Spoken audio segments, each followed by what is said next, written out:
Hello दोस्तों, तो स्वागत है आप लोगों का स्टडी विथ मी में। तो जैसा कि हमारा मध्यकालीन इतिहास कंप्लीट हो गया था और जेपीएससी सिलेबस के अकॉर्डिंग हम आधुनिक इतिहास पढ़ने वाले हैं। अगर आप लोग मध्यकालीन इतिहास का वीडियो नहीं देखे हैं तो वो जाके देख सकते हैं, पूरा टॉपिक कवर हो चुका है। चलिए आधुनिक इतिहास आज से स्टार्ट करेंगे। तो क्वेश्चन है आज का हमारा, भारत में यूरोपीय शक्तियों के आगमन एवं यूरोपीय व्यापारी बस्तियों की स्थापना का वर्णन करें।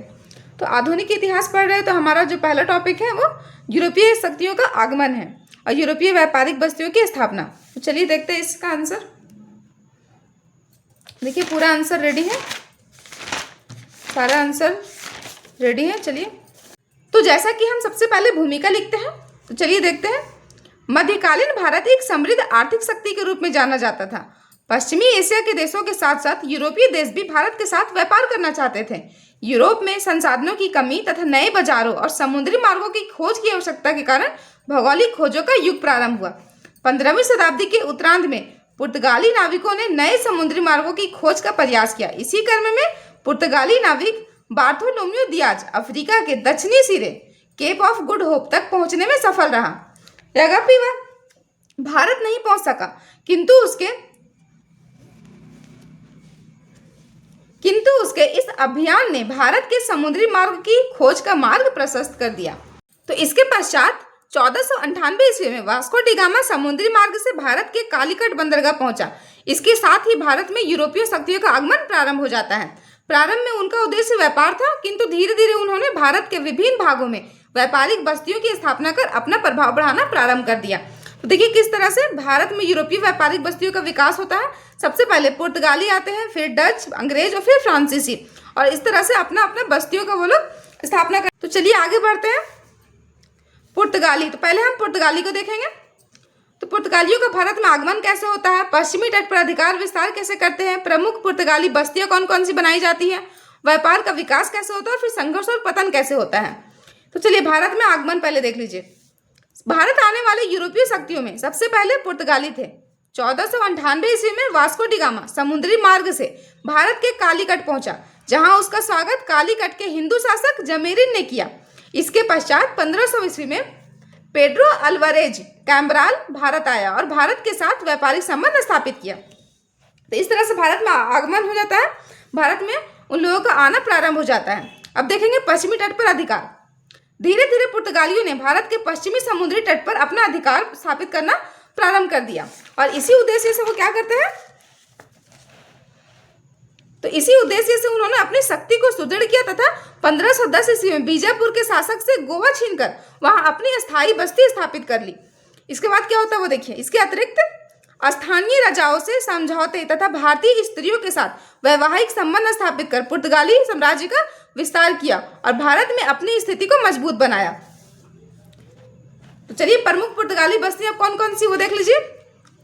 तो भारत में अपनी स्थिति मजबूत होते ही अनेक पुर्तगाली गवर्नर भारत आए, जिन्होंने दमन, दीव, गोवा, सालसेट आदि स्थानों पर अपनी व्यापारिक कोठियों एवं बस्तियों की स्थापना की। देखिए इस तरह से आप मैप भी बना सकते हैं, दमन, दीव, सालसेट, गोवा सबको दर्शा भी सकते हैं। इससे आपका आंसर बहुत ज़्यादा आकर्षक लगेगा। चलिए आगे देखिए व्यापार का विकास कैसे होता है। ये तो हो गया प्रमुख बस्तियां। तो 16वीं शताब्दी तक उनका व्यापार अत्यधिक विकसित हो गया तथा दक्षिण पूर्वी एशियाई देशों के साथ भी इनका व्यापारिक संबंध स्थापित हो गया।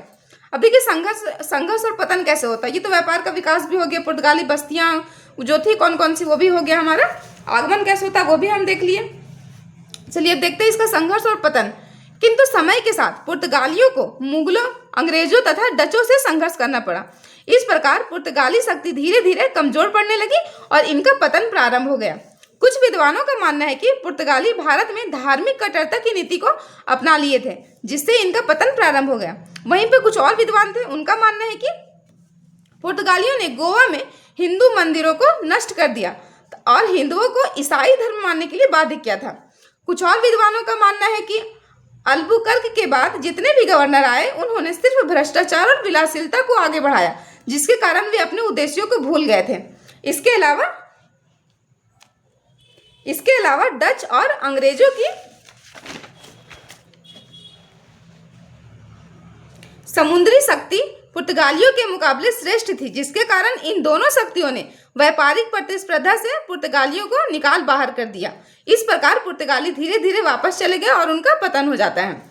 तो चलिए, पुर्तगाली का आगमन कैसे हुआ, पतन कैसे हुआ, वो हम देख लिए। अब हम लोग डच देखेंगे।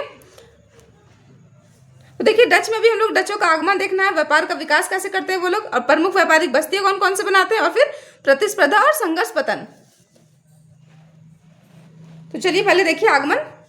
16वीं शताब्दी के अंत तक डच भी भारत के साथ जुड़ने लगे थे। इसके लिए उसने 1602 ईस्वी में डच ईस्ट इंडियन कंपनी को व्यापार करने के लिए भारत भेजा। डचों ने अपनी समुद्री व्यापार का विस्तार दक्षिण पूर्व एशिया में मसालों के व्यापार के उद्देश्य से किया। आगे देखिए, आगमन तो हो गया, किस तरह क्या उद्देश्य था, मसालों के व्यापार के उद्देश्य से वो आता है यहाँ पे। चलिए आगे देखते हैं व्यापार का विकास कैसे होता है। तो 1605 ईस्वी में डचों ने पुर्तगालियों से व्यापारिक प्रतिस्पर्धा करते हुए मासुलीपट्टनम में अपनी पहली व्यापारिक कोठी स्थापित की। इसके बाद 1610 ईस्वी में पुलिकट, 1616 ईस्वी में सूरत, 1653 ईस्वी में चिंसूरा तथा 1663 ईस्वी में चिंसूरा तथा 1663 ईस्वी में कोचीन में अपनी व्यापारिक बस्तियां स्थापित कर ली, जिससे मसाला व्यापार पर उनका एकाधिकार स्थापित हो गया।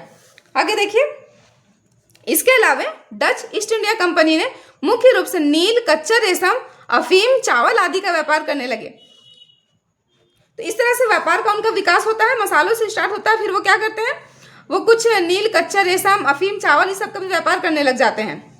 आगे देखिए, प्रमुख व्यापारिक बस्तियां कौन कौन से वो बनाते हैं। तो चलिए देखिए, प्रमुख व्यापारिक बस्तियां कौन कौन सी डचों की।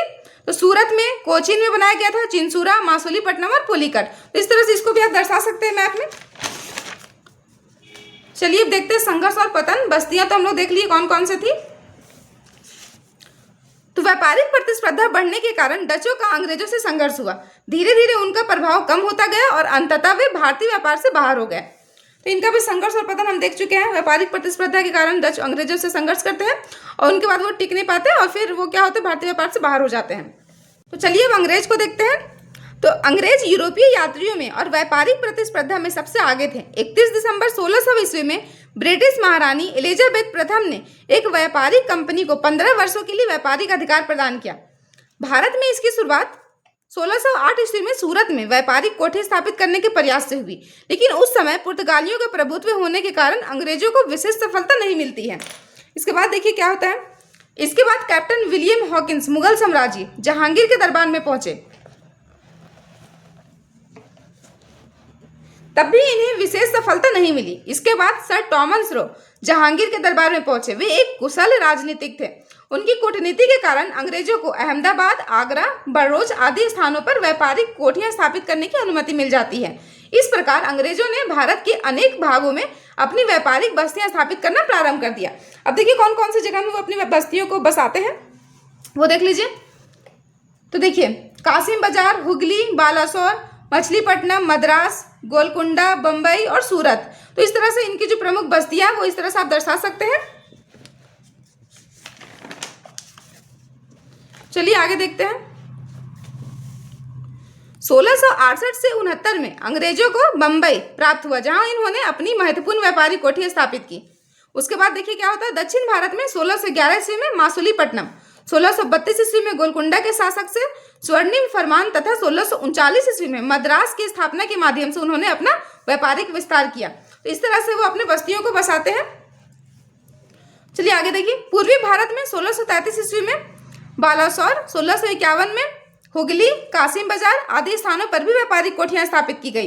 इस प्रकार 1658 ईस्वी तक बिहार, बंगाल और उड़ीसा में अंग्रेजों की व्यापारिक बस्तियां स्थापित हो चुकी थी। तो इस तरह से बंगाल, उड़ीसा और बिहार में जो अंग्रेजों की जो कोठियां या बस्तियां थी वो स्थापित हो चुकी थी। आगे देखिए।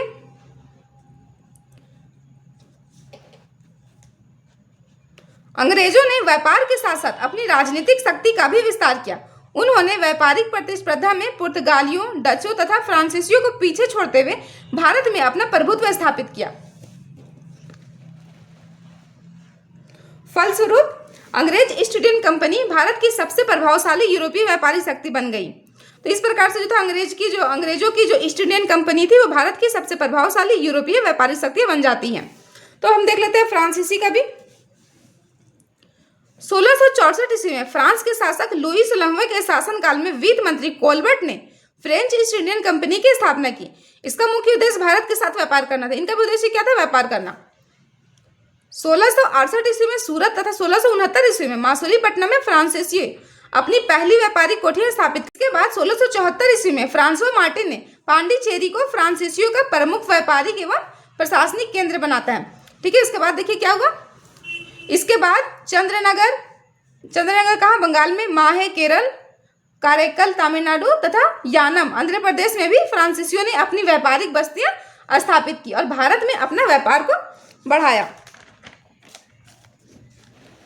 चलिए फ्रांसीसियों की भी कौन कौन सी बस्तियां ये भी देख लीजिए। चंद्रनगर, यानम, मासुलीपट्टनम, पांडिचेरी, कारेकल, माहे और सूरत। तो इस तरह से फ्रांसीसियों की भी जो व्यापारिक बस्तियां थी उसको भी आप दर्शा सकते हैं इस तरह से। आगे देखिए, आगे चलकर अंग्रेजों और फ्रांसीसियों के बीच व्यापारिक एवं राजनीतिक प्रतिस्पर्धा बढ़ी जो कर्नाटक युद्धों में परिवर्तित हुई। इन युद्धों में अंग्रेजों की विजय हुई और भारत में फ्रांसीसी शक्ति का प्रभाव धीरे धीरे समाप्त हो गया। तो क्वेश्चन का जो डिमांड था वो हमारा पूरा हो गया, किस तरह से आगमन होता है और किस तरह से यहाँ पे व्यापारिक बस्तियों का स्थापना होने लग जाता है, यूरोपीय व्यापारिक बस्तियों का। तो ये हमारा क्वेश्चन का डिमांड पूरा हो गया है। हम चलिए देखते हैं निष्कर्ष की ओर। तो इस प्रकार प्रारंभ में यूरोपीय शक्तियों का उद्देश्य केवल व्यापार था, परंतु व्यापारिक बस्तियां धीरे धीरे राजनीतिक सत्ता के केंद्र बन गई। अंततः अंग्रेजों ने पुर्तगालियों, डचों एवं फ्रांसीसियों को पराजित कर भारत में अपना प्रभुत्व स्थापित किया, जिससे ब्रिटिश शासन की नींव पड़ी। क्वेश्चन हमारा यहाँ पे खत्म हो गया। तो आज का टॉपिक यहीं पे समाप्त होता है। नेक्स्ट वीडियो में मिलेंगे नेक्स्ट टॉपिक के साथ। वीडियो अच्छी लग रही है तो वीडियो को लाइक कीजिए और चैनल को सब्सक्राइब जरूर कीजिए। और आप लोगों को कोई टॉपिक में दिक्कत है तो वो उस टॉपिक को भी कमेंट में जरूर बताइए, ताकि मैं उससे रिलेटेड वीडियो भी लेकर के जरूर आऊँ। चलिए मिलते हैं नेक्स्ट वीडियो में नेक्स्ट टॉपिक के साथ। वीडियो को लाइक और चैनल को सब्सक्राइब जरूर कर लीजिएगा।